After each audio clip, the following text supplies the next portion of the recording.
If you've been told your blood sugar is just a little high, this message is especially for you. Many adults over 60 are doing what they believe is the right thing, eating lighter meals, cutting sugar, avoiding heavy foods, yet their diabetes risk continues to rise quietly in the background. And that's because the real danger often isn't what you're eating too much of. It's what you're missing, mistiming, or unknowingly choosing instead. Here's the uncomfortable truth. After 60, your metabolism, muscle mass, and insulin sensitivity no longer behave the way they once did. Foods that were harmless at 45 can silently raise blood sugar at 65. Even meals that look healthy on the surface may be working against you, especially if they're eaten at the wrong time or in the wrong combination. Endocrinologists now warn that a handful of very common nutrition habits are responsible for pushing thousands of seniors from prediabetes into full diabetes every year. The good news? These mistakes are correctable. And once you understand them, you can dramatically improve blood sugar stability without extreme dieting or medication changes. Before we continue, take a moment to introduce yourself below. Let us know your age and where you're watching from today. Your comment helps others your age feel less alone, and helps this community grow stronger. Number 1. The liquid sugar trap. It often starts with good intentions. You wake up and choose orange juice instead of soda. You blend fruit with yogurt because it feels lighter. You sip a smoothie because chewing feels tiring. On the surface, these choices look responsible, almost protective. But for aging bodies, liquid calories can quietly become one of the fastest ways to raise blood sugar. After 60, digestion changes in a very specific way. Solid foods take time to break down. They slow glucose release into the bloodstream, giving insulin a chance to respond. Liquids, however, bypass much of that process. They enter the bloodstream rapidly, often within minutes, creating sharp glucose spikes that the aging pancreas struggles to manage. Endocrinologists point out that even 100% fruit juice behaves more like sugar water than fruit once it's consumed. The fiber that normally slows sugar absorption is gone. What remains is concentrated fructose and glucose hitting the bloodstream all at once. For seniors with reduced insulin sensitivity, this creates repeated glucose surges, one of the strongest predictors of type 2 diabetes progression. One long-term observational study published in Diabetes Care found that adults over 60 who consumed fruit juice daily had a significantly higher risk of developing diabetes compared to those who ate whole fruit instead. The difference wasn't calories. It was form. As one endocrinologist summarized it clearly, when sugar enters the bloodstream too quickly, the body interprets it as stress. That stress response triggers higher insulin demand, inflammation, and eventually insulin resistance. The same issue applies to many beverages marketed as healthy. Flavored almond milk, oat milk, protein shakes, and probiotic drinks often contain hidden carbohydrates. Even when labels show modest sugar, the liquid form accelerates absorption. Seniors may drink these between meals, unknowingly spiking blood sugar multiple times a day without ever feeling full. Another problem is satiety, or lack of it. Liquids do not trigger fullness hormones the same way solid food does. This means blood sugar rises without the natural appetite regulation that helps prevent overeating later. By lunchtime or dinner, hunger hormones are already dysregulated, leading to larger portions and more glucose volatility. So what can be done, without giving up convenience? The solution is not eliminating liquids entirely. It's choosing liquids that do not behave like sugar. Plain water remains the gold standard. Adding lemon, cucumber, or herbs improves flavor without affecting glucose. Unsweetened tea, green, black, or herbal, has been shown to improve insulin sensitivity when consumed regularly. Coffee, when taken without sweeteners, may also lower diabetes risk due to its polyphenol content. If smoothies are necessary, they must be restructured. Whole vegetables should dominate. Protein must be included, and fiber-rich seeds such as chia or flax should be added to slow absorption. A fruit-only smoothie is no longer appropriate after 60, it functions more like dessert than breakfast. Timing also matters. Liquid calories between meals create sharper spikes than liquids consumed alongside solid food. Pairing beverages with meals helps blunt glucose response. Many seniors are shocked when they replace juice with whole fruit and see fasting blood sugar improve within weeks. The body responds quickly once the constant liquid sugar signals are removed.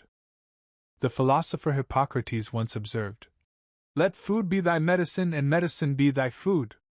In later life, the form of that food becomes just as important as the food itself. This single change, reducing liquid sugar exposure, can lower daily glucose swings dramatically.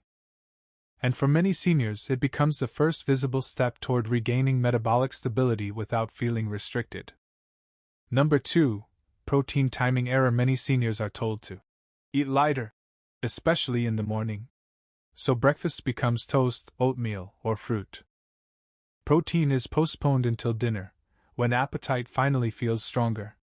This pattern feels natural, but metabolically it is one of the most damaging habits for blood sugar control after 60. Here's why timing matters more than most people realize. After 60, the body becomes less efficient at preserving muscle. Muscle is not just about strength or mobility, it is one of the largest glucose storage sites in the body. When muscle mass declines, blood sugar has fewer places to go. Glucose stays circulating longer, forcing insulin to work harder and longer. Protein is the primary signal that protects muscle. But the signal is time-sensitive. When protein is skipped in the morning, the body enters a catabolic state. Blood sugar may initially look normal, but stress hormones like cortisol quietly rise to keep energy available. Cortisol, unfortunately, raises blood sugar. Over time, this creates a pattern of higher fasting glucose and worsening insulin resistance, especially in seniors. Research published in the American Journal of Clinical Nutrition shows that adults over 60 who consume at least 25 to 30 grams of protein at breakfast have better glucose control, improved muscle retention, and lower overall insulin demand compared to those who consume most of their protein at dinner. In practical terms, a carb-heavy breakfast followed by protein late in the day creates repeated glucose spikes early, and reduced glucose clearance later. This is the opposite of what aging metabolism needs. An endocrinologist explained it this way. Protein early in the day acts like metabolic insurance. It stabilizes blood sugar when the body is most vulnerable. Another overlooked factor is appetite signaling. Protein stimulates hormones that reduce cravings and stabilize energy. Without it, seniors often feel hungry again within 2 hours of breakfast. That leads to snacking, usually on quick carbohydrates, which further destabilizes blood sugar. This pattern is common in people who say, "I don't eat much, but my sugar is still high." The issue is not quantity, it is distribution. Correcting this mistake does not require large meals or heavy foods. It requires strategic inclusion. Eggs, Greek yogurt, cottage cheese, tofu, fish, or protein-rich leftovers can all work in the morning. Even adding a modest portion, 20 grams, is enough to shift hormonal response.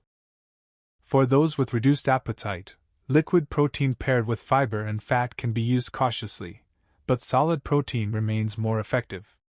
Lunch should reinforce, not compensate. When protein is delayed until dinner, the body misses multiple opportunities to stimulate muscle and stabilize glucose earlier in the day. Spreading protein across meals, rather than loading it at night, produces better blood sugar curves and less fatigue. There is also a sleep connection. High-protein dinners consumed late can interfere with sleep quality in some seniors, indirectly worsening insulin sensitivity the next day. Earlier protein intake avoids this cycle. The geriatric physician Oliver Wendell Holmes once said, "Man's mind stretched to a new idea never goes back to its original dimensions." Once seniors understand that when they eat, protein matters as much as how much, their approach to meals often changes permanently. Adjusting protein timing is not dramatic. but its effects are profound. Many seniors notice steadier energy, fewer cravings, and improved morning glucose readings within weeks. And that sets the stage for addressing the most misunderstood, and most dangerous, nutrition mistake of all. Number 3. The biggest senior mistake. This is the mistake endocrinologists find hardest to correct, because it feels logical, disciplined, and responsible. Many seniors believe that eating less will protect them from diabetes. Smaller portions, fewer carbohydrates, sometimes even skipping meals. On the surface, it looks like control. Inside the body, however, it often triggers the exact opposite effect. After 60, chronic undereating becomes a metabolic stressor. When the body does not receive enough total energy, especially carbohydrates, it activates survival mechanisms. The liver begins releasing stored glucose more aggressively. Stress hormones such as cortisol and glucagon rise to protect the brain from perceived starvation. Blood sugar increases, even without eating. This is why some seniors say, "I barely eat, but my numbers are worse." It is not a mystery. It is physiology. Carbohydrates are not the enemy. They are signals. When chosen correctly and eaten in adequate amounts, they tell the body that fuel is available. When carbohydrates are chronically restricted, the body compensates by raising blood sugar internally. This is particularly pronounced in older adults whose hormonal flexibility has declined. A large review in the Journal of Gerontology showed that seniors who consumed too few calories had higher insulin resistance and poorer glucose stability than those eating balanced. Sufficient diets, even when body weight was lower. The risk came not from overeating, but from prolonged energy deficiency. An endocrinologist framed it bluntly. Underfueling in older adults often raises blood sugar more than moderate carbohydrate intake. Another consequence is muscle loss. When calories and carbs are too low, the body breaks down muscle tissue for glucose. Less muscle means fewer glucose storage sites, worsening insulin resistance over time. This creates a vicious cycle: eat less, lose muscle, blood sugar rises, appetite declines further. Emotionally, this mistake is reinforced by fear. Fear of diabetes. Fear of weight gain. Fear of doing something wrong. But fear-based restriction rarely leads to metabolic health in later life. The correction is not indulgence. It is adequacy. Seniors need consistent meals with enough energy to prevent stress hormone activation. Whole carbohydrates, such as beans, lentils, vegetables, intact grains, and fruit, should be included deliberately, not avoided. Portions matter, but absence is more harmful than moderation. Regular meal timing also plays a role. Skipping meals increases glucose volatility.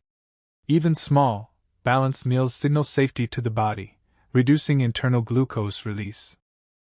This is especially important in the morning and midday, when insulin sensitivity is naturally higher. Hydration, sleep, and gentle movement further reinforce this balance. But nutrition remains the foundation. The philosopher Seneca once observed, "It is not the man who has too little, but the man who craves more, that is poor." In senior health, the parallel is clear.